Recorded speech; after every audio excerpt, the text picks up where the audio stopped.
Josef Mengele. Evil didn't look like a monster. It looked like the most impressive man in the room. 2 doctorates before 30, an iron cross on his chest. A reputation so clean professors bragged about him like a prize. Brilliant, polished, precise.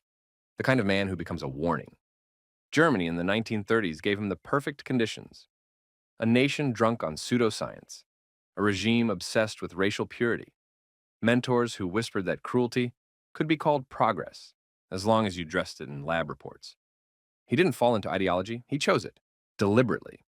The way he would later choose people on a ramp. Some paths feel like choices. Others feel like inevitabilities, wearing choices as a disguise. In May 1943, the line vanished entirely. Mengele arrived at Auschwitz, a place where morality walked in, looked around, and quietly left. Inside his white-tiled kingdom, he pursued a purpose only he could admire. Twins, children, dwarfs. Anyone interesting became a data point. The experiments weren't science. They were rehearsals in cruelty. Injecting dye into children's eyes, amputations without anesthesia, deliberately infecting people with fatal disease, sewing twins together to see if he could. Through it all, he whistled classical music, because even monsters enjoy a soundtrack. An estimated 3,000 twins passed through his hands. Fewer than 200 survived. When the Reich collapsed, he didn't face judgment. He shed his uniform, stole an identity, and slipped through the cracks, like a shadow that learned to walk. By 1949, he was in South America, aging quietly while the world hunted a ghost. He drowned in 1979, under an alias. No trial, no sentence. Just a grave, confirmed by forensic teams decades later. His diaries revealed what survivors already knew. He carried no regret because he believed he had been right. A smile on his face, a scalpel in his hand, and a nickname the survivors whispered for the rest of their lives.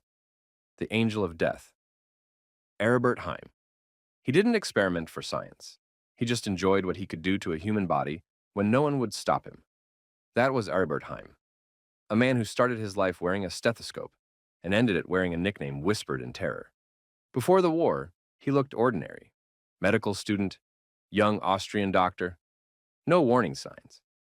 Nothing that signaled what he would grow into. Sometimes the monsters aren't born. They find the right environment and bloom.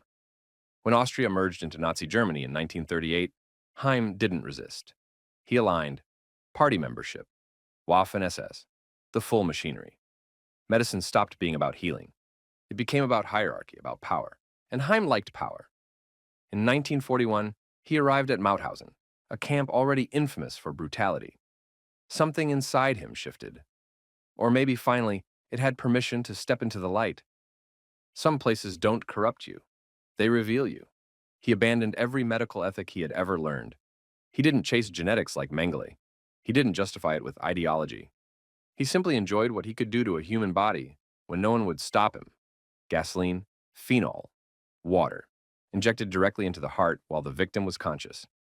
Heim stood over them with a stopwatch, counting down the final seconds like he was timing a race. He performed surgeries without anesthesia, removed organs from living prisoners, kept skulls as trophies, and treated each victim like a personal challenge. How fast, how much, how far before even the SS looked away. The US captured him in 1945. In 1947, he walked out of a detention camp and vanished. Decades of false trails. Rumors from Spain to South America. A ghost the world couldn't catch. But the trail didn't lead west. It led east to Cairo. Documents surfaced, photos, letters signed by a man calling himself Tariq Hussein Farid. According to the evidence, Heim had converted to Islam, lived quietly in Egypt, and died in 1992. A world away from the screams that built his reputation. No confirmed body, no grave, just paperwork and testimony. And shadows have a way of keeping monsters alive in memory. A doctor with a needle, a stopwatch in his hand, a heartbeat he wanted to watch disappear. Shiro Ishii. He didn't see disease as an enemy. He saw it as a tool. Samurai bloodlines, medical school at Kyoto Imperial University, an army medical corps that leaned forward whenever he walked in. Brilliant, energetic, unconventional. Exactly the kind of man who changes history or breaks it in half. In the 1920s and 30s, Imperial Japan was swelling with nationalism and the belief that science should serve empire. Biological warfare was forbidden by international treaty. Ishii treated that as a suggestion. He pushed, argued, insisted Japan needed weapons the world wasn't ready for. Then came Manchuria, occupied territory, no oversight, no restrictions, and a military ready to give him everything he asked for. Some men enter secret rooms, others build the rooms themselves. Around 1936, Ishii created Unit 731, disguised as a lumber mill, protected by the Kwantung Army, fueled by the kind of secrecy that dictatorships specialize in. Inside those walls, thousands of prisoners became maruta, logs, not people, not patients, raw material. His team infected captives with plague, cholera, typhus, not to cure them, but to document exactly how fast a human life collapses. They froze limbs until they shattered, performed vivisections on conscious victims, dropped plague-laced fleas from planes onto Chinese villages. The death toll, thousands inside Unit 731, up to 200,000 civilians from field tests. He didn't just weaponize disease, he weaponized scientific authority. When Japan surrendered in 1945, the world should have watched him stand trial. Instead, something darker happened. The US wanted his research. The Cold War wanted leverage. And Ishii wanted freedom. So they struck a deal. Give us the data, and we'll give you immunity. Justice vanished behind classified folders. Ishii went home to Japan, practiced private medicine, gave public health lectures, lived openly until 1959. No prison, no trial, no sentence. A doctor who turned thousands into experiments walked free because their suffering was considered valuable information. He didn't just redefine war. He redefined what a doctor could destroy. Karl Clauberg. He promised to help women have children. The treatment was designed to make sure they never could. That was Karl Clauberg, a man who used the title professor the way other men used knives. Before his fall, he looked like the future of reproductive medicine.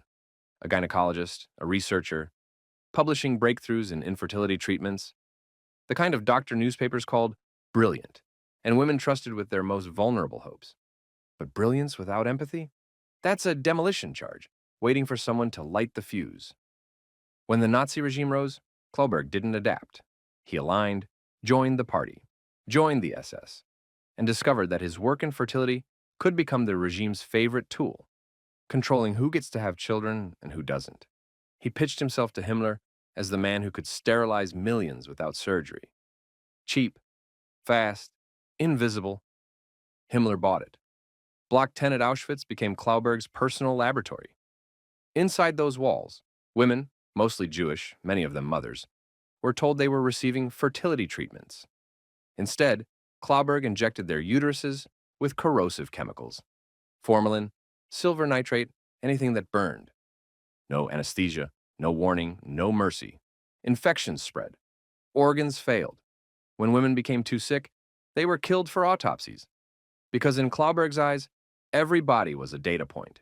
His method wasn't theatrical like Mengele's. It was quiet, clinical, bureaucratic.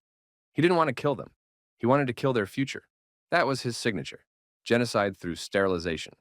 The erasure of bloodlines using a syringe and a lie. When the war ended, the Soviets sentenced him to 25 years. But the Cold War had its own sense of irony. In 1955, he was released during an amnesty and returned to West Germany. He tried to resume his medical career, held press conferences, defended his research as scientific progress. Public outrage shut him down. He was rearrested but died of natural causes in 1957, before another trial could begin. Survivor testimonies later confirmed what history already whispered. His sterilization formulas never even worked scientifically. They only worked at one thing, causing agony. He promised to create life, and dedicated himself to preventing it. Herta Oberheuser. She was the only woman at the Nuremberg doctors' trial. She wasn't there as a witness. Herta Oberheuser built the ward. Before the darkness, she looked like a pioneer, a rare woman in medicine during the 1930s, carving space in a field dominated by men. People saw talent, potential, maybe even inspiration. But ambition and ideology make a dangerous cocktail. She didn't just drink it, she asked for the recipe. She joined the Nazi Party early, embraced racial hygiene, and fashioned her career after its vision. Medicine, in her hands, stopped being a calling. It became a service contract with the SS. Then came Ravensbrück, 1940. There are places where healing goes to die. Ravensbrück was one of them. A sign there she didn't shrink from the brutality. She stepped forward. The sulfonamide experiments. Research meant to study battlefield wound infections. The victims, healthy young women, mostly Polish political prisoners, nicknamed rabbits because they were treated like lab animals. Oberheuser inflicted wounds herself, broke legs, cut muscle, exposed bone, packed the wounds with bacteria, dirt, and broken glass, then watched what happened. No anesthesia. Eyewitnesses said she mocked the women, treated their agony like an inconvenience, and worked with a detachment that felt colder than steel. She wasn't trying to kill them. Not immediately. She wanted to study the killing. After the war, she faced the Nuremberg doctors' trial, the only woman among 23 defendants. Convicted. Sentenced to 20 years. She served 5. Released early for good behavior, she returned to West Germany, opened a practice, and treated women and children as if Ravensbrück had been nothing more than a line on a resume. Survivors recognized her, protested, testified again. In 1958, her medical license was revoked. She lived quietly afterward, died in 1978, never apologized, never acknowledged a single name. Evil doesn't always enter the room shouting. Sometimes it walks in politely, holding a clipboard. A white coat can hide anything, even the absence of a heart. Sigmund Rascher. He didn't just run experiments. He performed them, with Himmler as the audience. That was Sigmund Rascher. Before the horror, he looked like a typical ambitious military physician. High-altitude survival research, aviation medicine, the science of keeping pilots alive. That's what he said he cared about. But some people don't chase data. They chase applause. His climb wasn't powered by brilliance. It was powered by connections. His wife convinced Himmler she could bear children well into her 40s. An Aryan miracle. Himmler loved it. And suddenly Rascher had access other researchers could only dream of. With access came power. With power came Dachau, 1941. There are places where death is expected. Rascher turned it into choreography. High-altitude pressure chambers, freezing tanks, seawater hydration tests. Everything filmed. Everything measured. Everything designed to merge medicine with spectacle. Victims locked into chambers, simulating 65,000 feet. Some convulsed until their organs ruptured. Some suffocated slowly, while Rascher scribbled notes. Autopsies performed, sometimes while the victim was still alive. The freezing experiments, men submerged in icy water for hours, skin turning waxy, pulse slowing to nothing. He tested rewarming by forcing half-frozen men into sexual acts as a natural heat experiment. He claimed it was all to save German pilots. But Rascher falsified data constantly. He wasn't protecting anyone. He was performing. What ended his career wasn't murder, it was lies. He and his wife began kidnapping babies to fake their miracle Aryan fertility. Himmler, who had believed the myth, felt humiliated when the truth came out. Rascher was arrested, thrown into the very system he once controlled, and executed at Dachau in April 1945, days before liberation. A man who orchestrated death, dying at the hands of the regime he served. He filmed death to build his reputation, and died because the lies behind that reputation finally caught up with him. He wanted to be remembered as a hero of aviation medicine. History remembers him as a man who measured suffering and called it research.